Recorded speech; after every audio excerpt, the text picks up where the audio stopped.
Hello everyone, আসসালামু আলাইকুম। আমি হালিমা আক্তার তমা। আজ আপনাদের সাথে আলোচনা করব সাক্ষ্য আইন থেকে ধারা 85, ধারা 88 এবং ধারা 90 এই ধারাগুলো নিয়ে।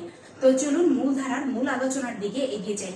প্রথমে ধারা 85, যেখানে বলা আছে আমমুক্তার নামা সম্পর্কে অনুমান, অর্থাৎ যা আমমুক্তার নামা হিসেবে অনুমিত হয় এবং যথাযথ কর্তৃপক্ষের সামনে সম্পাদিত হয় এবং তৎকর্তৃক অনুমিত হয় সেটি সম্পর্কে আদালত যথার্থ বলে অনুমান করবেন।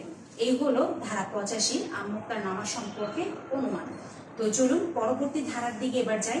পরবর্তী ধারা 88 তার বার্তা সম্পর্কে অনুমান। তার বার্তা, এটি বাংলায় বলা হয় বাংলা শব্দ এবং এর ইংরেজি প্রতিশব্দ হলো টেলিগ্রাফিক মেসেজ বা ফোন কল বা SMS।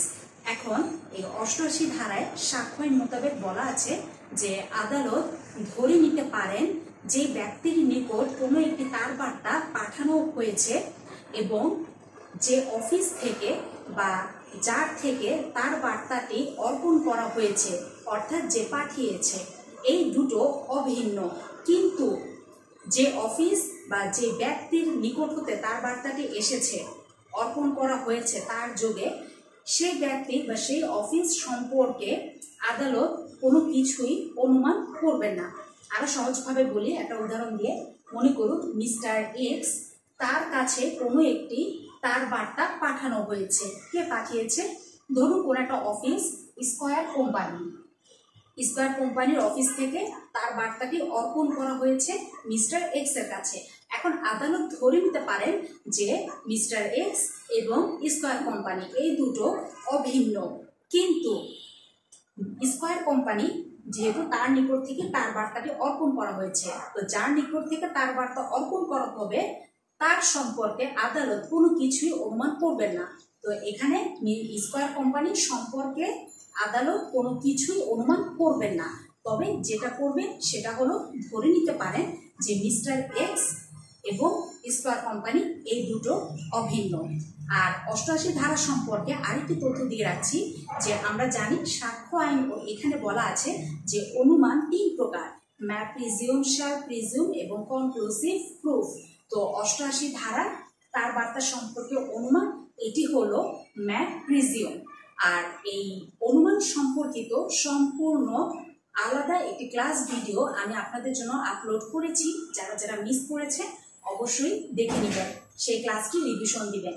Map presume, shall presume, conclusive proof, এই 3টা অনুমানে কোন কোন ধারা, সাক্ষ্য আইনের কোন কোন ধারা, ম্যাপ প্রিজিউম, শ্যাল প্রিজিউম এবং কনক্লুসিভ প্রুফ, আমি সেটিও উল্লেখ করেছি। তো অবশ্যই আপনারা যারা মিস করেছেন বিগত ক্লাস রেকর্ডটি দেখে নেবেন। তো ওভারঅল এই হলো ধারা 88 তার বার্তা সম্পর্কে অনুমান। এখন পরবর্তী ধারার দিকে এগিয়ে যাচ্ছি, ধারা 90, যেখানে বলা আছে 30 বছরের পুরাতন দলিল সম্পর্কে অনুমান।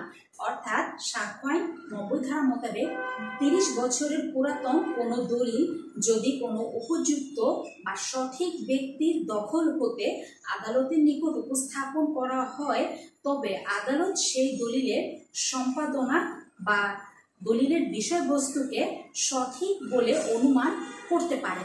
এই হলো সাক্ষ্য আইন ধারা 90, 30 বছরের পুরাতন দলিল সম্পর্কে অনুমান। তো ওভারঅল আজকের এই ক্লাস ভিডিওর আলোচনা ধারা 85, ধারা 88 এবং ধারা 90। কেমন লাগলো আজকের ক্লাসটি? অবশ্যই আপনাদের মূল্যবান মন্তব্য কমেন্ট বক্সে লিখে পাঠাবেন। আর আমার সাথে যুক্ত হতে আমার ফেসবুক পেজটি ফলো বাটন প্রেস করে এবং ইউটিউব চ্যানেলটি সাবস্ক্রাইব করে সাথেই থাকবেন। তো খোদা হাফেজ, দেখা হবে খুব শিগগিরই পরবর্তী নতুন ক্লাসে নতুন কোনো ধারা নিয়ে। সে পর্যন্ত সবাই ভালো থাকবেন, সুস্থ থাকবেন।